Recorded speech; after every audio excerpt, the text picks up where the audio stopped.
If you haven't seen any of my other videos, I'm doing an in-depth literary analysis / dissection of the entire Corcoran series since like the middle of May, and now it's the beginning of October, and technically I'm done with the original trilogy, but I'm not done with the world yet. I will eventually get to the Stolen Heir a little bit farther down the line, but I want to talk about the two novellas first. First, I'm going to do Cardan's, then I will do Terrence, and yes, this is my literary copy. It's my last one. I don't have another literary copy, sadly, of the Terran novella or the Stolen Heir, but it's not only gorgeous, but it also has annotations from Holly Black, which I will bring up a couple times, and I think a few people will be excited for this because I did have a handful of comments asking if I would do Cardan's novella. I hope I will do it justice, and thank you if you've watched any of my other videos. If you haven't, go check them out. The reason why I love like this novella, and I feel like everyone else really enjoys this, because you can instantly just hear Cardan's tone. Like, he has such a distinct tone. Like, literally the ending of like kind of almost a prologue, it's like, you might beg to differ so long as you're begging, he doesn't mind a bit. And you're like, I can hear Cardan saying that, and I just like, he's so distinct in his tone of voice, and I love it. Someone's leaf blowing outside my house, and I really hope that you can't hear it, but the opening line to this book is for the prologue. It's a little long, but it tells you everything, and it immediately punches you in the gut. It sways you towards feeling bad for Cardan, because it starts with a prince of fairy, which you're like, oh, praise him, he's a prince of fairy. Who wouldn't want to be nourished on cat milk and contempt? That's the second part. That's the thing that's going to punch you in the gut. It's the worst thing that you can imagine, being nourished on cat milk in contempt. Of course he's going to grow up the way he has. Born into a family overburdened with heirs. Like, we've learned that in fairy, it's rare to have more than one child to start off with, but to have, I think, was it 6 or 7? And not only that, but they're heirs to a throne. So of course you can be the least important when there's so many supposed spares, especially in a world where like you live long and you don't have many kids. A prophecy, a nasty little prophecy hanging over his head, and we saw how that literally helped sway a lot of people's opinions of him from the start, pretty much. Since the hour of Cardan's birth, he has been alternately adored and despised, and we also saw that throughout the original trilogy in glimpses of how his mother treated him. She adored him when it was beneficial to her, but often despised him, and you know, a lot of others. Balkan adored him as far as Balkan could, but he also despised him. All the others despised him. Locke adored and despised. Narcia adored and despised. Even Jude at times adored and despised. That has been the two emotions surrounding Cardan throughout his entire life, and will probably continue to surround him. Even as a king, he will be adored and despised. So he at least is familiar with the two feelings. This line from Cardan, I love him. Him being like, now that I agreed to travel your way, you ought to give me something I want. Like a promise you won't fight some monster just to impress one solitary fae who, as far as I can tell, you don't even like. Like, he knows her so well. But he also is like, all right, I know you. You like your bargains and deals. Let me bargain this. I'm going to travel your way and not have us do a different way, because I don't like this. This doesn't seem safe. How about in, exchange, you don't fight some random monster, because I know you want to impress some random fae who you don't even care about, and there's no reason to impress. I think one of the reasons why I love Cardan is that he's not like how Jude or we assume fairies to be like, which they are supposed to be kind of designed in the way that Jude presented them, at least, as being like the devil on your shoulder, luring you towards doing riskier things, doing things that gives you immediate kind of pleasure, but might also put you at risk of death. But here's Cardan being like a mother hen. He's like, please don't. Also, Cardan being a mother hen is not a new thing. Like, you definitely see it in this novella, that you learn that it's part of his personality, that he cares about the others in his life and wants to protect them. But like, even in the first book, he's the one that's reining others in, like Locke and Narcia and Valerian. He's the one that's stopping them from torturing Jude. And it's not just because they're torturing Jude, but like, in general.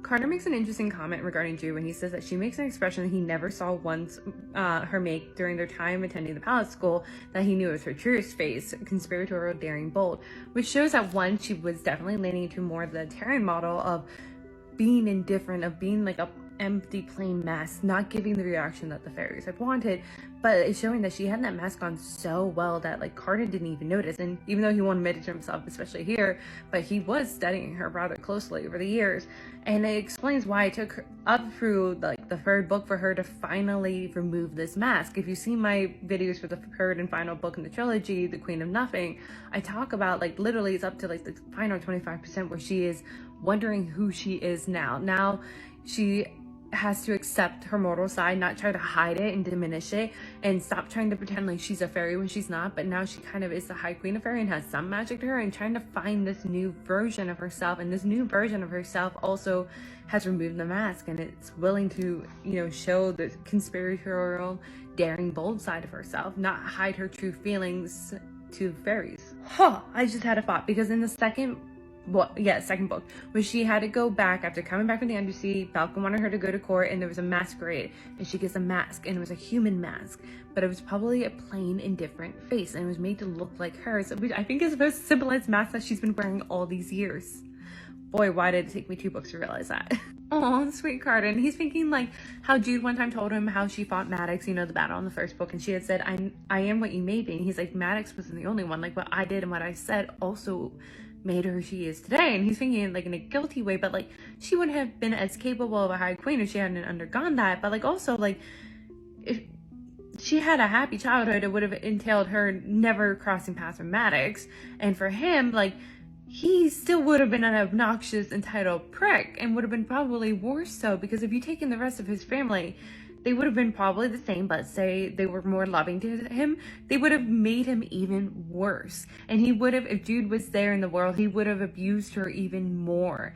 He wouldn't have been as sympathetic if he hadn't also been slightly abused.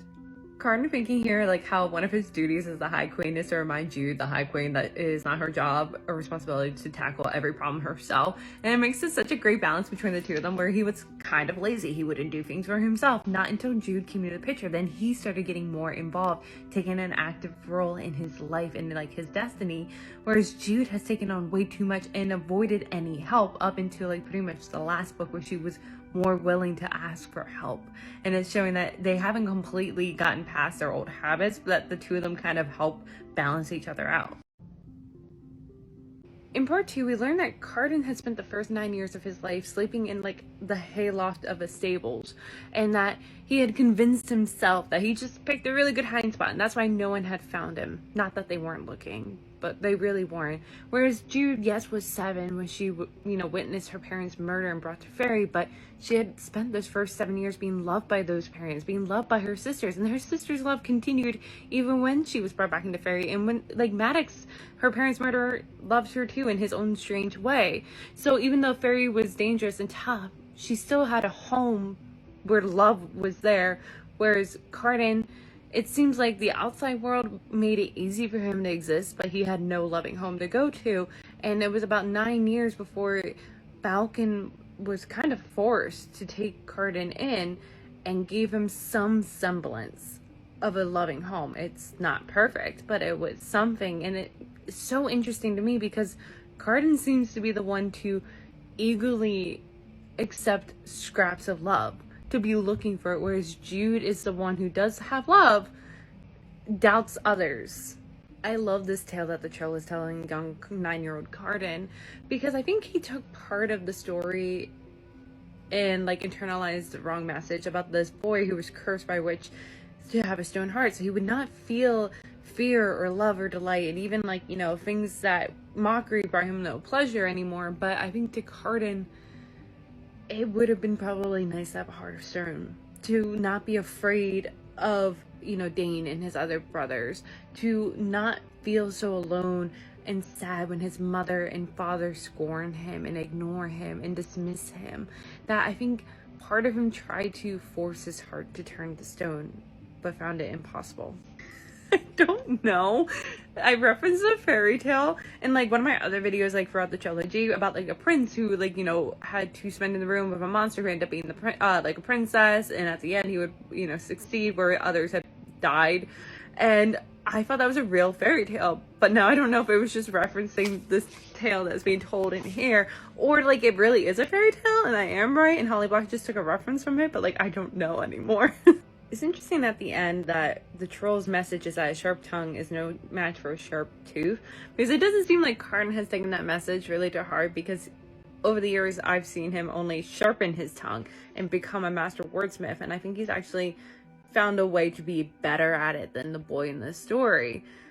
But at the same time, it does get him in certain predicaments. So I was trying to figure out why specifically this woman, this troll, came to Cardan after being very, upset that his father wouldn't listen to her, like, plea after being, like, tricked from her bargain. And, he's saying, Shanzo was saying, like, what use is a High King if he doesn't get involved in, like, petty, smaller court stuff?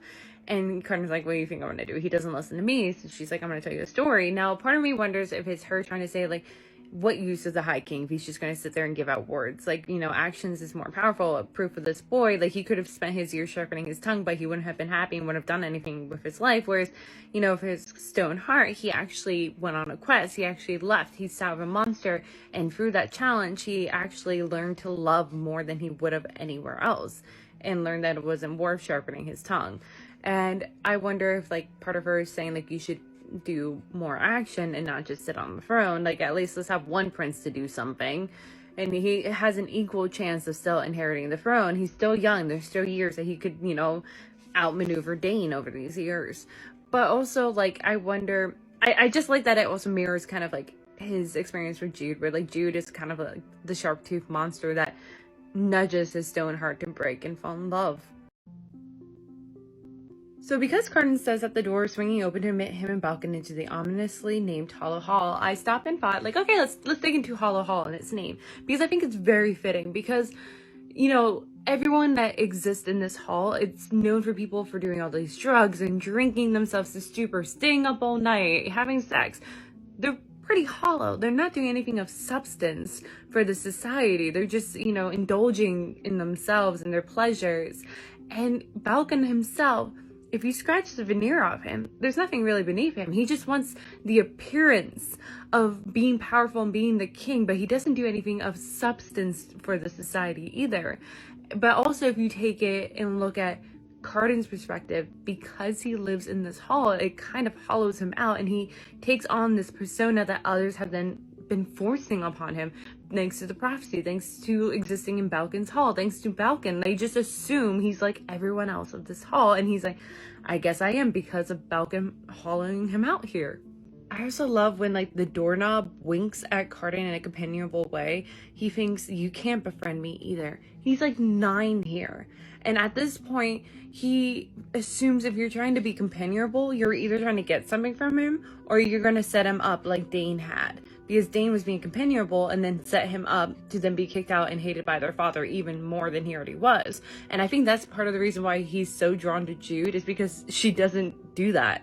Balkan's not the smartest, but he's smart enough to know to get the right people at his side. That's how he got Maddox, and they were able to, like, outmaneuver Dane in the first place when it came to coronation, and that's why he's taking Cardan. And by him saying that, you're one of the few people that actually sees Dane for who you were, that's why I brought you here. He's already planning the long game because he's already seen the signs that his father most likely would pick Dane to, like, crown next, and he needs at least one of their blood to be willing to crown him. So he's like, if I have Cardan, then I'm already set, but not really thinking completely through, as we see that he is so uncertain about his place of power that he kind of, like, strong hands it. He's domineering, and because of that, it actually pushes Cardan away.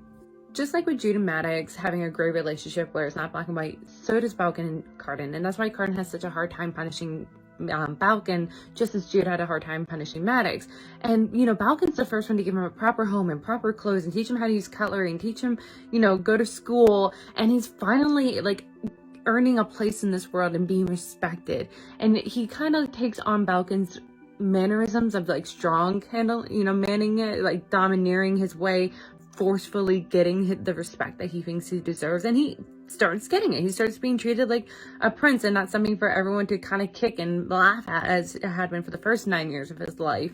And so, like, obviously, I think he's going to be a little indebted. And, like, you're sitting at someone's knee and they gave you all these things and they teach you these lessons. And even though part of you is like, I don't know about this, you still internalize it, just as Jude internalizes a lot of Maddox's lessons. But the other thing is, I think part of the reason why Cardan has such a hard time with humans, and, like, Jude specifically, besides the fact that she was loved and he didn't get it and he was a prince, but also because Balkan had human servants punishing him. So if you punish a dog with a wooden spoon every time, if someone else picks up the wooden spoon, this dog's either going to cower or attack because it associates the wooden spoon with punishment. That's what Balkan's doing by having human servants constantly punish Cardan instead of him being the hand to punish Cardan. I I feel like this explains why Cardan so willingly listens and abides to Jude in the first book in the Cruel Prince, besides his love for her. It's because he's so used to it by that point, because here we're seeing for the first time that Balkan has him lowering himself to someone inferior and to accept punishment and not fight back. And that's why I think when it comes to the Cruel Prince, when Jude takes him after the botched coronation, he doesn't fight back. He's used to this kind of dynamic situation. And we're learning here that the reason why Cardan is presenting the way he does throughout the original trilogy is thanks to Balkan. He says that, you know, he gets all these fancy clothes, he hides his tail because it shows too much of his emotions, and he says a poisonous flower displays its bright colors, a cobra flares its hood. Predators ought not to shrink from extravagance, and that was what he was being polished and punished into being. But I love that he then takes it and twists it into being something good, something beneficial, being useful, but also at the same time, he would much rather be seen but for like being extravagant and rude and a, you know, entitled prince than nothing, than being ignored, because he had been ignored for the first 9 years of his life. I love even here at a younger age, he wanted nothing to do with the throne. He's watching his older siblings try to befriend Narcia, knowing that that would help maybe improve their chances of inheriting the throne. And he's like, this is stupid. I don't even care because there's no chance. My father is either going to give it to his favorite second-born child, Princess Elwyn, or Dane with his machinations. No one stands a chance, so why even try to put my hat in the ring? Meanwhile, he does get it. Again, Cardan would rather be seen, even if it's negative, than be ignored, because he's saying that, like, you know, this is kind of the first time he's come to court since he's changed under Balkan's tutelage, and he's saying that courtiers looked at him. He could tell they saw someone new, someone they were drawn to and a little afraid of. The feeling was as heady as any wine. And I think this is why Cardan and Narcia didn't end up working together, because from the first instance that he saw her, he said that she looked like someone who had never questioned her own value, whereas Jude questioned her own value. So Jude and Cardan had this shared trauma and experience in that sense. While Balkan had been the one to initially teach Cardan to be cruel and mean, Narcia is the one to encourage it. Because, like, I think he does, we see at times, he has an internal moral compass that makes him pause at moments, and Jude, I think, encourages him to change, but at this point, it's more beneficial, and he thinks it's better to be mean, because he says to Narcia, I have other even worse qualities, and she laughs and says that she kind of hates how everyone else and his other siblings are trying to praise and, you know, bow down to her almost.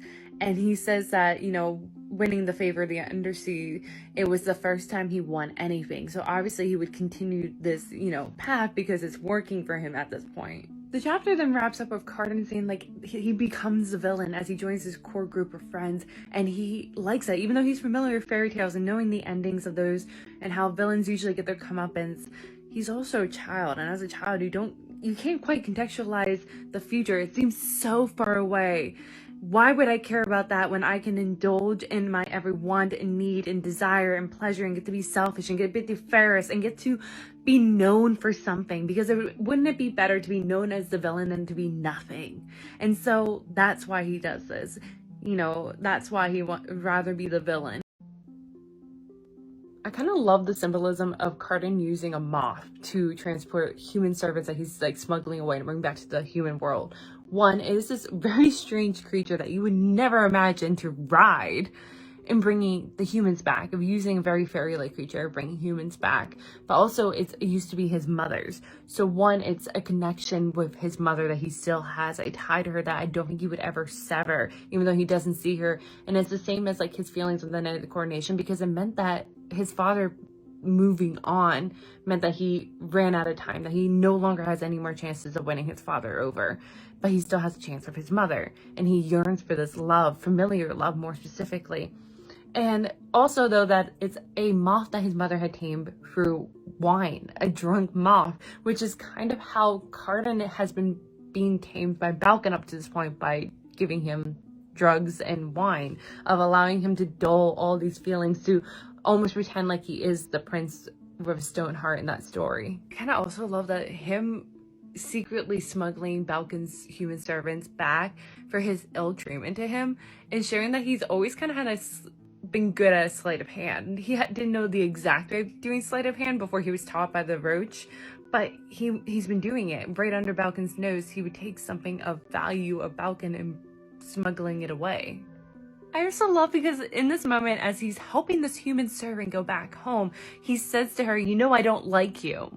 He's helping her, but he says that, and it's instantly makes me think of Jude, because that's exactly what he does with Jude. He helps her, then says something so mean, almost like he doesn't want to admit to himself that he does care and want to help this inferior race. Holly Black coming for me with this annotation because she has Cardan thinking, "I am not weak," and then puts an annotation that says, "The way he has been raised, Cardan sees a lot of the best parts of himself as flaws." And I think it's because of Jude and some of the others that help reveal that these flaws are strengths, and just as Cardan does with Jude.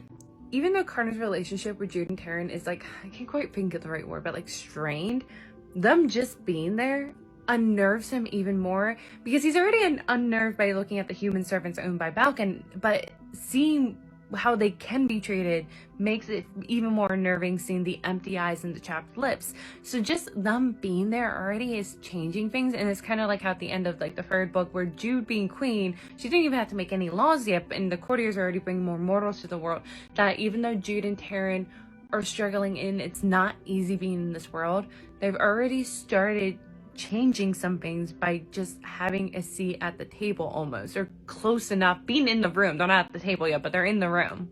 So when Cardan brings the human like servant back, he like finishes what she would say, like he thinks for her and thinks that, "I never wanted to take a strap to your back and flay it open. It was just that I was clamored by your brother, because part of Balkan's punishment is always humiliation, and what's more humiliating than being beaten by a mortal. But of course I do hate you. I hate all of you who took me away from my own life, and some part of me delighted in hurting you." She doesn't say this, he thinks this, and I think this is part of the start of why he's so confused by Jude.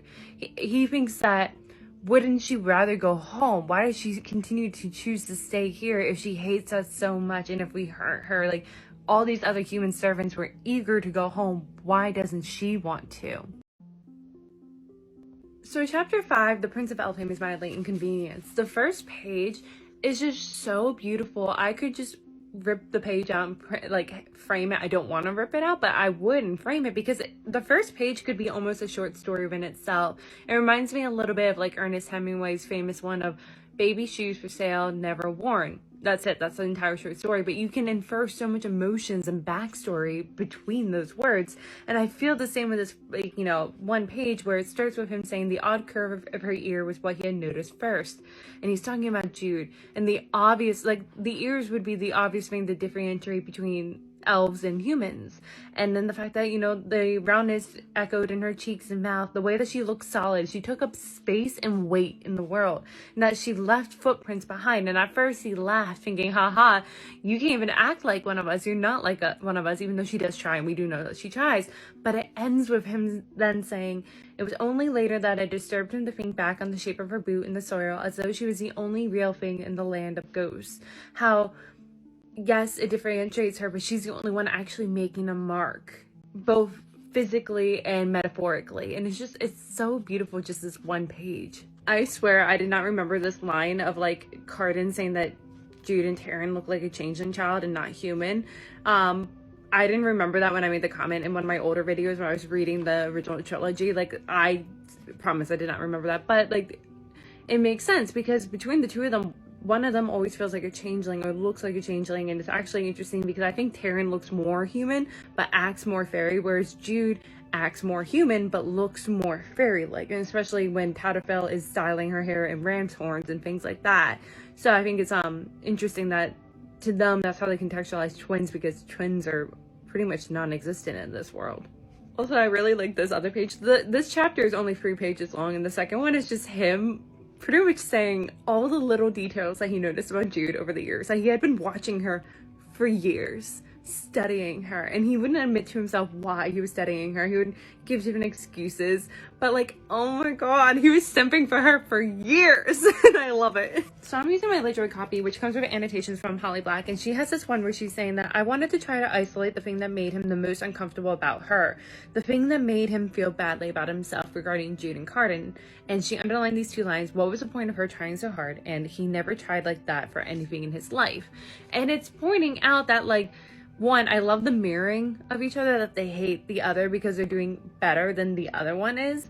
But it's not only showing that Cardan's already internalizing some of the messaging and beliefs that Balkan is pushing upon him, like assuming like, why does she get to sit here and act like she, you know, earns the right to answer these questions, that she deserves to sit here too because I'm a prince? Why is she in the same circle as me, already internalizing this entitled opinion from that he inherited from Balkan, from his mother, so on.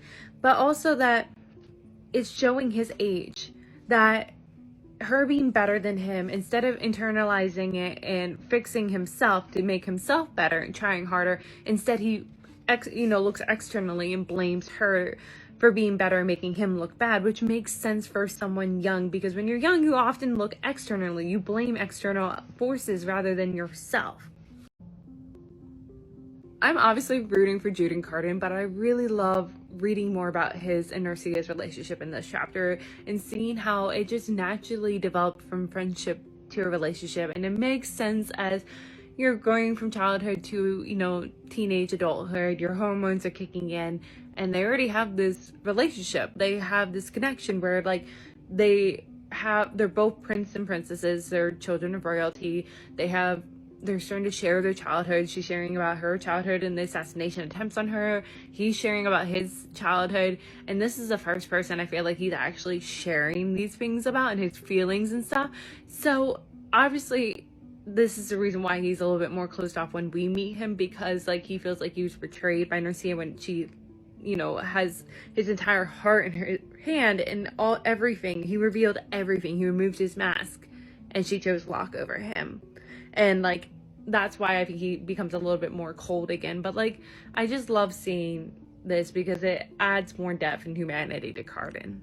Also, I really love this like almost fairy element, but it's happening to Cardan. So instead of someone, usually here in fairy tales, like a fairy or someone coming and be like, come to this land, come with me to this place where there's all this wonder and beauty, come with me. And once you like enter fairy, you're like, oh, this is actually scary and dangerous, I can't stop dancing, like things like that. But it's happening to Cardan when Narcia being like, come with me to the undersea, live with me forever, there were ride sharks and everyone would fear us. And he's like, with pleasure. But he can't breathe, he doesn't belong there, just as like you would assume a human doesn't belong in fairy. But yet Jude proves him and all of us wrong. This chapter is also a sign that Cardan was never meant to be a leader. Like, that's not him. Even like throughout the original trilogy, we got clues and little tidbits and hints from like the other characters and stuff that he wasn't actually their leader. He was a figurehead. He would make, you know, commands, and sometimes they would listen to it, you know, just like playing along, but not really. They kind of did what they wanted, and he took the brunt of it. But they also, with him there, gave them more flexibility and allowances to do what they wanted. And he didn't want to lead. But we're seeing here in Narcia that he willingly will follow her into whatever adventure she wants to go on. He is happy to be her consort because he doesn't want to lead. It's not until Jude forces him to be the leader of Elfhame, and I think with the power of Elfhame kind of imbuing itself in him, that he kind of begins to want to lead. But he still doesn't want to lead on his own. He still wants Jude to lead alongside him. This experience though is a great lesson for Cardan, because at this moment he feels like, maybe I should just run away. I don't belong on the land with my siblings and the prophecy hanging over me. Maybe I would find more success in the undersea as a consort, that, you know, there I might get some power, I might have some autonomy. But when he's there, despite it being the ocean, it's cold, dark, and oppressive, and it feels like he's trapped in a small room. He can't use his magic, it doesn't work there, and he can't even speak. And we know that his power of words and his skills of wordsmith is his best like tool. And so he's starting to realize it wouldn't be any different if I'm a consort in the undersea than me being on land. I would still be inconsequential and be powerless. And this is so important, especially as a teenager. This is why you see this being very often in YA, is figuring out who you are and like your role in this greater universe. Think of Addie LaRue. Were you really there if you didn't leave your mark on the world? And that's kind of what Cardan is going through right here. And I love the chapter ends with this like very subtle line of him pretty much thinking about Jude, that he knows this is the smarter path to marry Narcia and go there, and that he will, you know, maybe find a way to survive and make himself consequential, but he can't stop thinking about Jude. So this chapter opens with Cardan saying that he's finally being invited to the dinners of states, that his father is finally acknowledging his presence to invite him. That yes, he might be sitting on the opposite end of the table, but at least he's at the table. Yes, Valmorin might be glaring at him, blaming him for killing his mortal lover, even though it was Dane's fault. But at least, Valmorin is thinking about him enough to hate him. And that's better than not being thought of. That's better than being a ghost. Yes, his family might be annoyed with him, but at least he's in their minds. They're thinking about him. And I think that's in part why he likes to annoy and enrage Jude in the beginning, is because at least she's thinking about him. And that's better than not being thought about. Because here, Cardan is a teenager. And the whole point in every teen movie, show, a YA book is them figuring out their identity, how to not be invisible. Who are you? What are you? What is your purpose in this world? And you're trying to discover it. And he is fine with being the villain because at least he's excelling at something. And the slight irony of it is that they're calling him a villain, but yet in this world they praise those who are cruel, who are a little bit more selfish. There's, the ones that are higher in the social hierarchy is because they have magic, but they're also more ruthless. Yet they're calling Cardan a villain. Wait, I might start crying because I didn't realize this, that Cardan's version of Alice in Wonderland was Jude and Taryn's version. That the version that Jude had stolen from Cardan's room was her original version, because here we're seeing that Rhea, who is a sister that he liked best because she avoided court like he does, but he also didn't know how to interact with her because he's never really seen her. So when she says, what do you think of humans? He says they're disgusting, voicing, mirroring, parroting what Balkan has said to him time and time again. And she's like, are they? So this is the first person to kind of validate his inner feelings of, he feels uncomfortable the way that Balkan treats the humans, and then hands him the book of Alice in Wonderland saying, here, this Vivian gave it to me, Jude and Taryn's older sister. And this is also Cardan's first link to Jude, which then I think leads to him wondering even more, why doesn't she want to return home? Because the whole purpose of Alice in Wonderland is her trying to return home, back to her world, out of Wonderland. I also really love that when she says, what do you think of humans? He says humans are disgusting. She responds, looking amused, are they? And his thought right after is, there is absolutely no reason to think of Jude in this moment. She was utterly insignificant. They barely interacted. They have class together, but already she has planted herself in his mind. She lives there rent free. Any mention of human, he will think of her, not Taryn, her. One, I love that we're getting a revisit from Aslog, the troll that had told him the story about the boy with the stone heart. And not only do I love that she's like, I see someone learned how to wear a false face. And Cardan's like, yeah, I've taken lessons, thinking it's a praise, but she's like, wrong. And also, obviously you didn't take the right message from the story, and retells the story, changing it just slightly. I love when Aslog says to Cardan, you were quite young when I told you that story. Perhaps you'd like to hear it again with new ears. Because the best stories are the ones that you might read it or hear it when you're younger, but when you revisit it when you get older, it feels like a completely different story. Nothing in it has changed, but the way that you interpret it and view it and the details that stick to you is different this time, because you've gone through a different experience. You age, you've learned, you have different things to relate to now. I also love that Aslog changes the story slightly to reflect what Cardan has been doing up to this point after hearing it the first time. That the first time he thought all he needs to do is turn his heart into stone, then he won't feel these emotions, the heartbreak, the fear, all those things that have been weighing him down from his childhood. If he can just, turn his heart to stone, then nothing be holding him back. Then he can live the life that he wants to live, and maybe he'll become worse, because that's even better.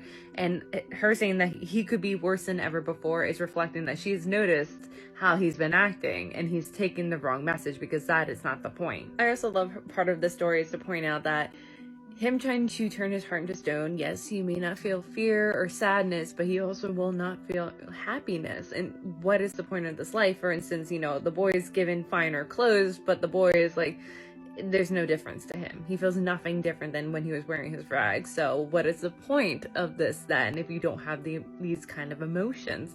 So turning your heart to stone might, yes, momentarily make you feel like you're protected, but you aren't living life really. And to emphasize that last bit, the final line of this chapter is Aslog saying that, the moral of the story is that it's simply this: a heart of stone can still be broken.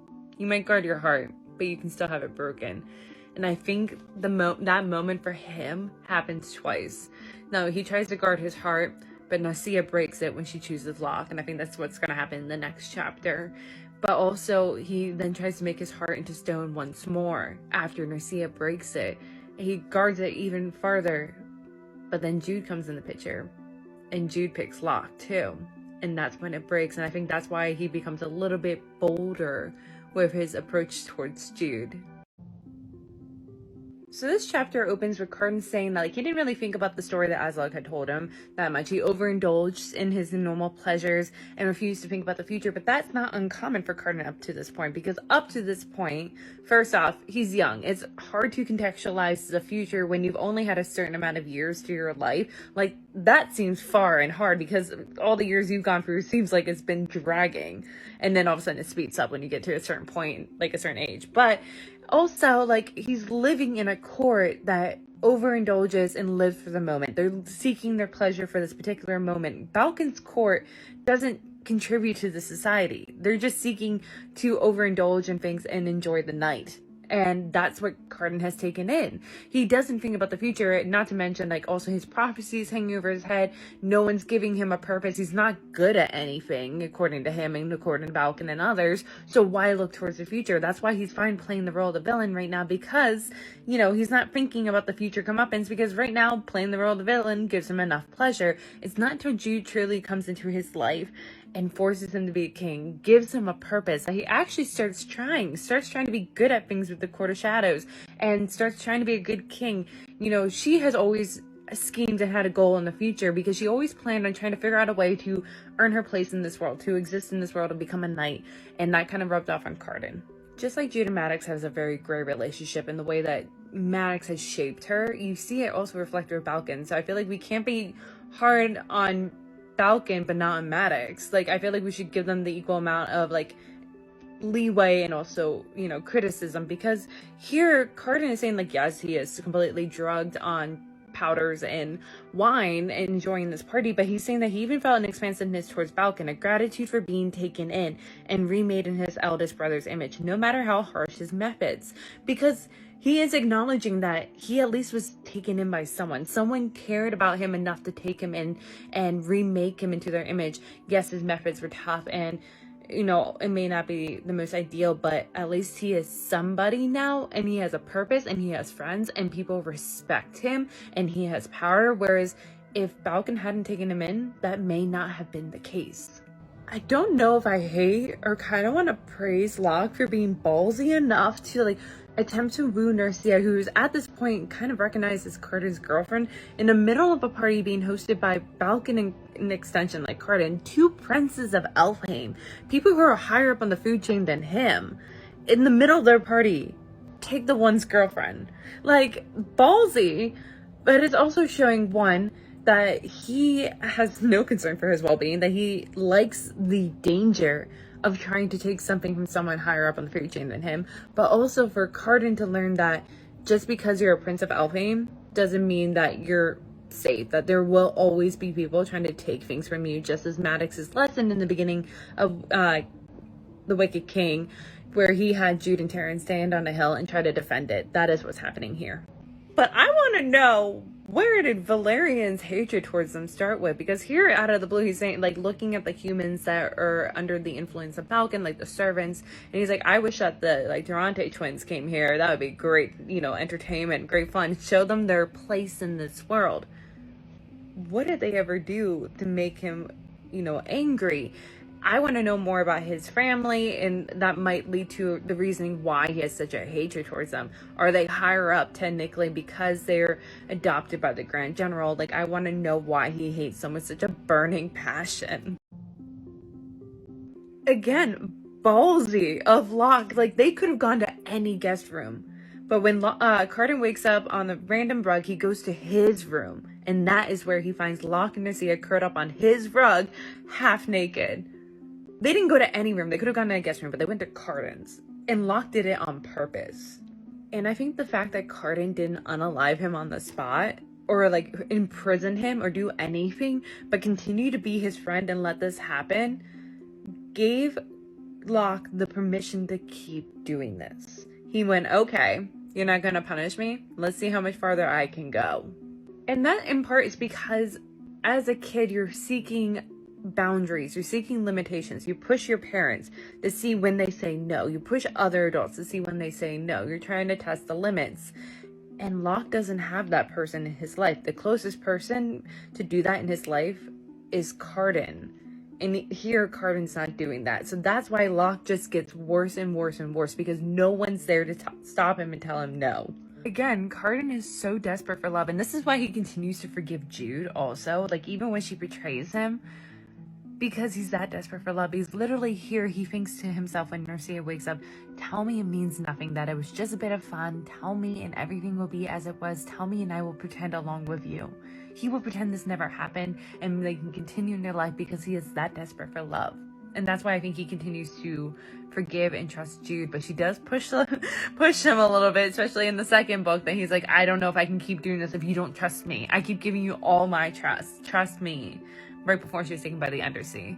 Also, I love we're getting a glimpse of this moment that Jude threw in, like, just as like a throwaway line, kind of just to color Cardan, that he one time rode through the middle of class on horseback. And like we're seeing here, it's because he was on a 3-day bender after having his heart broken by Narcia and seeing the falseness of his friends. So this moment does change the trajectory of his life, and why he does start leaning towards Jude and wanting to kind of follow her, because he's not really a leader, he is a follower.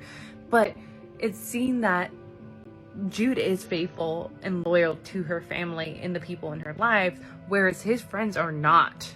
Honestly, I think one of the reasons why he is initially drawn to Jude is for like a multitude of reasons, like her loyalty to her family, the fact that, you know, she's different, all these other things. But I think it's because of the pure hatred in her eyes when she looks at him early on. And that is a look he is familiar with. That is a look he had seen in his mother, in his father, in his siblings, and others. You know, his friends didn't give him that look, but obviously his friends are fake friends. So he is willing to throw in his bets to someone like that, because I think also, you know, he has mommy issues. But also in this moment, he is drawn to her because he is seeing a reflection of himself. Literally, he says that perhaps he wanted to see his reflection on someone else's face and perversely chosen hers. That this is someone that obviously understands pure hatred, of being riddled with hatred. Yes, it's directed at him, but it's someone that would understand this level of hatred. And he also, though, goes into why he hates her. And it's because she has everything he doesn't. He literally says that. It's because she is in a loving home. And he doesn't have that, and he's a prince of Elfhame. She is a human. According to Balkan, she has nothing but worms. Why does she get that and he doesn't? And the heartbreaking thing at the end of this chapter is Cardan learning that the only reason he had purpose and power and influence really at this court was because Narcia noticed and liked him. Yes, he would have been probably gotten a little bit when he first got to court. He was starting to get a little bit of respect, but the reason why he got the level of respect and power that he did was because Narcia noticed him. And with her now choosing Locke, Balkan's pointing out that you're going to lose that influence. Father's not going to care about you anymore, and I won't care about you because you're losing that influence. You're only as important as she makes you. And that's heartbreaking for him once again, because now he is once again nobody. He is meaningless. And he was starting to realize that he would be nothing as her consort. Jude gives him purpose. So I was thinking after the end of the last chapter, where Balkan pretty much said to Cardan that your importance was only because Narcia saw you as important. And yes, I know I'm probably saying it wrong, but I've been saying it this way, her name this way for like 3 years, and I'm committed to it now. But Balkan was pretty much telling Cardan that the only reason why Father acknowledged you and the only reason you're important to me right now is if you can form an alliance with Narcia. So you better get her back from Locke. And then it made me think, what if Narcia is the same way? Because she literally said upon their first meeting that her mother wanted them to form kind of an alliance so she can rule over the land too. And so who's to say that her mother's not putting pressure on her, not only here when Narcia is once again trying to come to him after, you know, turning to Locke and at least form a friendship at this point, but then later when Jude really looks like a potential contender for his heart and hand, her mother might be putting a lot of pressure on her, like, you better be getting him back. You are supposed to be getting at least one of the princes. Cardan continues to find ways to just like break my heart. Like, my heart is just broken reading him being like, I don't know why she's going out of her way to have this picnic and have this talk. I've been perfectly civil with her and Locke, pretending like it doesn't bother him, pretending like it's all fine. But he is heartbroken. Yes, I don't think he was serious when he says, I'm not gonna come back to you. Like, don't come back to me. It's not gonna happen now. You made your choice. And we see that, you know, it kind of like paves the way for Jude. But it still hurts when, like, you know, someone you love cheats on you with someone in your friend group and you're interacting with them every day. Because I think a part of the reason why he doesn't turn them all away is because he has no one else. This is his only friends, is this group of people who aren't even really his friends. And like, I don't know, like, you can just put yourself in his shoes of like watching this happen and you're like, oh, my heart. But then him saying, and if his cruelty had the sharp edge of despair, if slights and taunts were all that fell from his tongue now, what did it matter? He had always been awful. Now he was just worse. And I think one is mirroring the story of the boy with the stone heart, of him being like, you know, his heart turned to stone and he only became worse. So he's trying to turn his heart to stone, but obviously that's impossible for Cardan. And also, just like, it explains why he was so much meaner and crueler in the beginning of The Cruel Prince, is because he is literally heartbroken and feels alone amongst people. Yes, he is in his group, but he's alone in his group.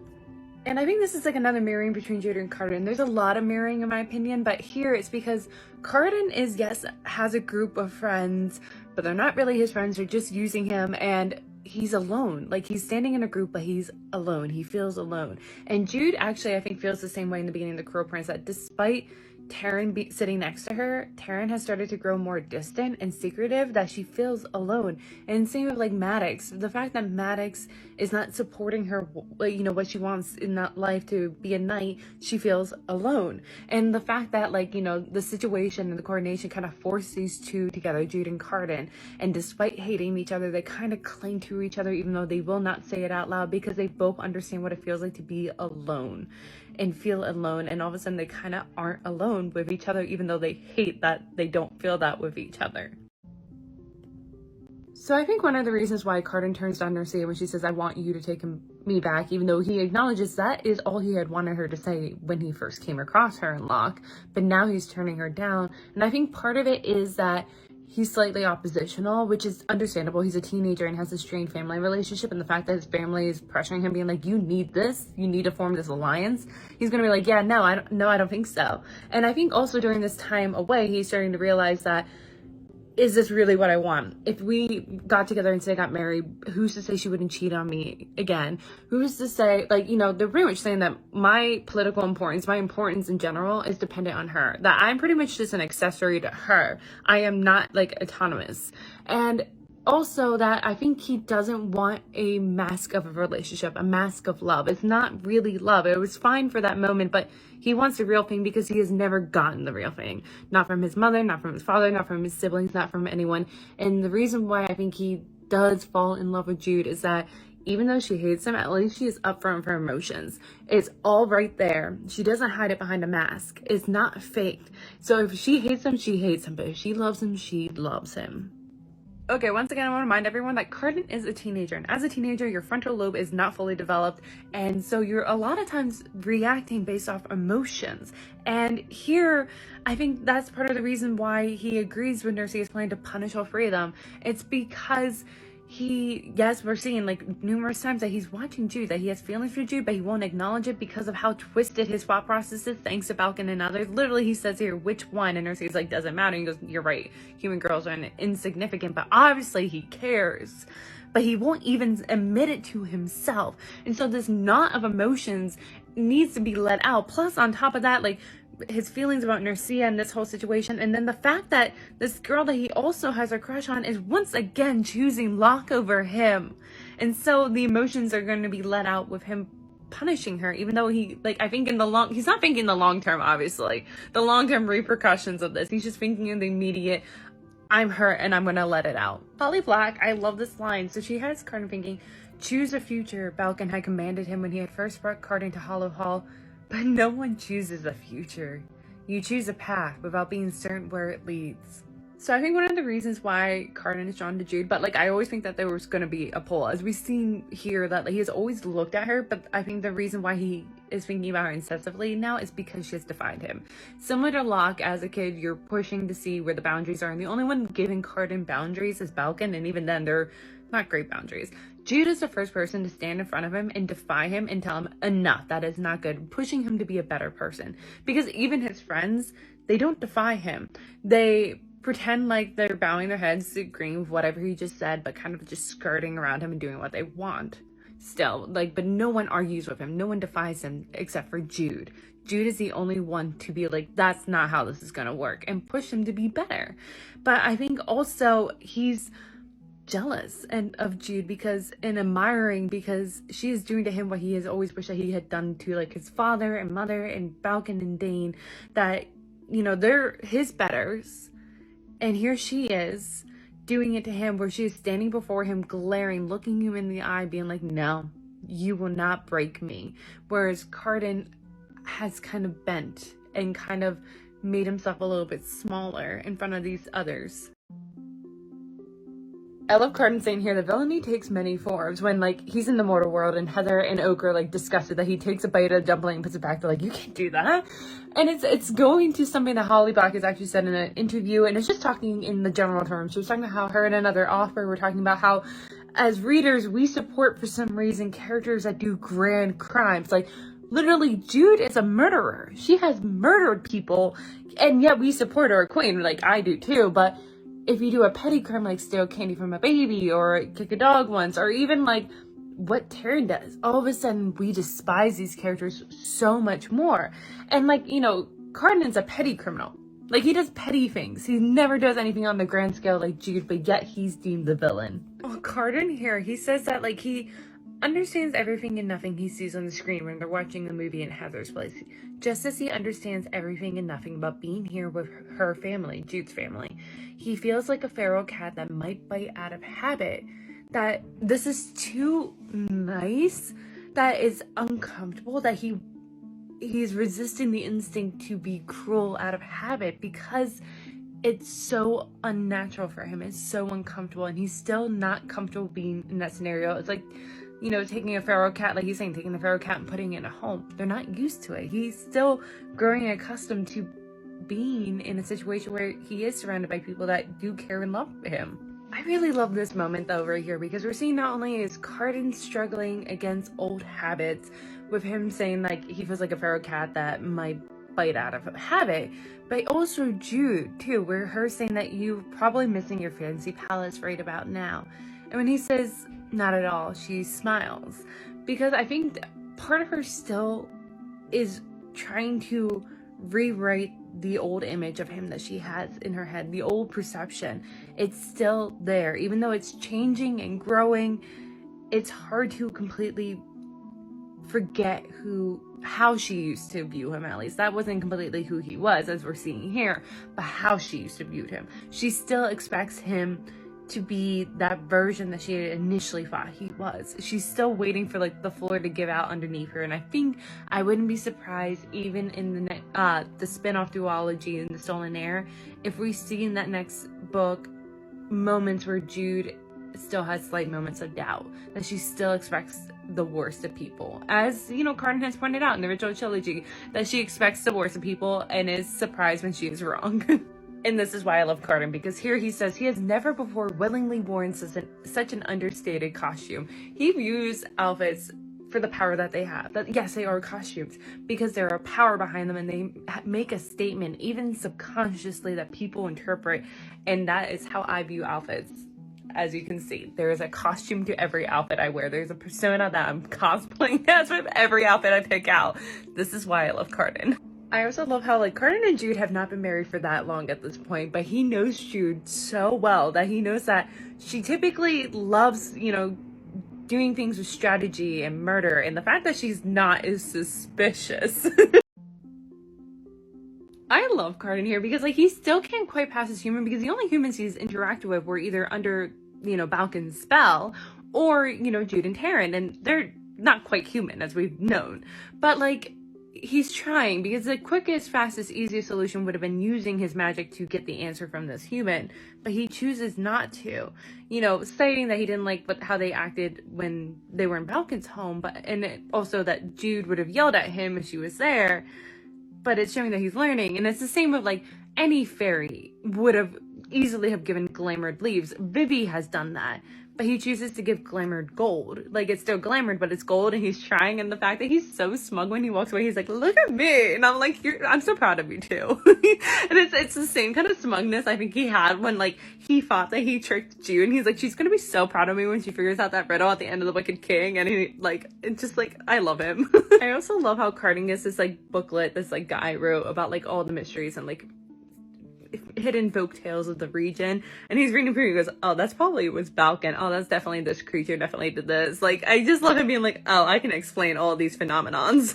I really like Aslog as a character because she is someone becoming worse after being wronged, that instead of trying to forge something new, which it looked like she was on the path of doing so in the second time he ran into her in the middle of the book, but she was only getting worse. She was letting her anger fume, and instead of forging a new path.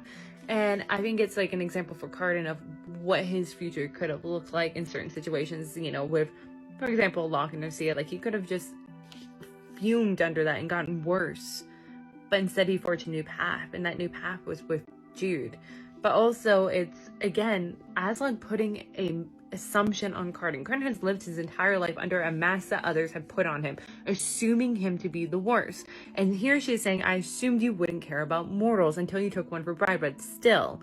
And it's like you're assuming what he would be like, and before he would have put the mask on and gone along with it, because it was easier than trying to fight against their opinions, but he has learned that he can fight against people's opinions since then. Also, what Aslog did, where she, you know, ground the bones of the queen's consort and fed it to her, I think that's obviously inspired by Greek mythology. I cannot tell you exactly the names of it because it's been a while, but this guy was trying to prove that if the gods were omnipotent, and so he killed his own sons and fed it to the gods, and the gods didn't know till he told them, and then they punished him. Oh, in addition, I really love that Cardan says to Aslog that, you know, I can't save you from the consequences of what you did since you came to me first complaining about my father, but I can do what my father did, and I can still help in some way. And it's him offering her a hand, which is what Jude had done to Cardan. Even if she wasn't aware that's what she was doing, she offered him a hand to come onto this new, better path. And Cardan's in a position, he realizes that he can do the same for others. He can pass it forward. I love this, like, purely Cardan moment where, like, Aslog's like, why do you have a sword? You're surely not a knight. And he's like, okay, fine. Like, call me out. Like, still a little embarrassed by that. But he's like, but, you know, I have brought up an entire isle from nothing and choked a lot of knights with vines. Like, I'm pretty formidable. Plus, it makes me look pretty handsome, don't you think? Like, that's such a Cardan answer. But then, like, secretly to himself, he's like, I was also taking it to slow Jude down. It's also interesting that Aslog is planting her prejudice for Cardan's father onto him because his father is not there for her to seek retribution, and he's the closest thing, even though she has history of Cardan, has seen him in the past. And it's interesting because of everything that's happened in the trilogy, because between Jude and Cardan, they were both kind of in their guardians' shadows of Maddox and Balkan. And yes, they took on their shadow, but then they try to step out in the light and become their own person, yet they continuously would be drawn back to the shadow, having assumptions placed on them by others that they are just like their guardians when they're trying to be different, trying to become their own person. But it's also interesting if you think of Ren and what has happened at the end of the third book and the Queen of Nothing, but also what's to happen in Stolen Air, in the sense that they are trying to allow Ren to be her own person and not blame her for her parents' decisions, but simultaneously, that does kind of taint some of their opinions of her. Okay, this might be a little, like, outlandish, but just go with my thought process here. There's a parallel between Jude and Cardan. There's a lot of them, but in this one, it's interesting that they both kind of had to poison themselves to be a part of this world. Now, we definitely know with Jude in the first, you know, original trilogy, that in the first book, she literally poisons herself. That after she starts poisoning herself, she's accepted by Dane and is given the first opportunity to kind of step through the doorway into this world and be a part of it, truly. And it's the same thing with Cardan, that Cardan was on the outskirts for the most part of this world until Balkan took him under his wing and then started supplying him with a bunch of, like, drugs and wine, you know, poisoning him practically with that. And then all of a sudden he's through the doorway and part of this world. That even though Cardan was born into this world as a prince of Elfhame, he wasn't a part of this world until he had also poisoned himself. Kind of. I love how Cardan changes the story because, like, obviously he's always identified with the boy with the stone heart, but I love that he changes, like, the lord or the princess into being, like, a warlord, and his daughter gets to spend 3 nights without showing fear, which he kind of felt like he had to do with Jude, like, be in her presence and not show fear. But the thing is that the reason why the monster falls for the, you know, changes around the boy is after his stone heart breaks and he has emotions. That's exactly what happened between Jude and Cardan. The moment that Cardan started showing emotions after the night of the banquet, Jude's opinion of him changed. She literally says, him with emotions I didn't like. She wasn't accustomed to it. She didn't like that version of Cardan because it kind of humanized him. And then from that point, her opinions of him started changing. It took some time, but it changed. I love not only this chapter, but the story ends with him being like, yeah, I tried being the hero. I didn't like it, but I did like that I didn't have to be terrified for you. And that's like, I love that's his and Jude's relationship, that they're continuously terrified for the other and then mad at the other for making them terrified for them. But like also her just being like, I beg you to at least not do it so dramatically, which like, it's Cardan. He's gonna do everything dramatically, but I love him ending it by saying, so long as you're begging. Like, that's such a Cardan answer. God, I love him and I miss him and I need more of him in the next book in the Stolen Air duology because like his lines are superb.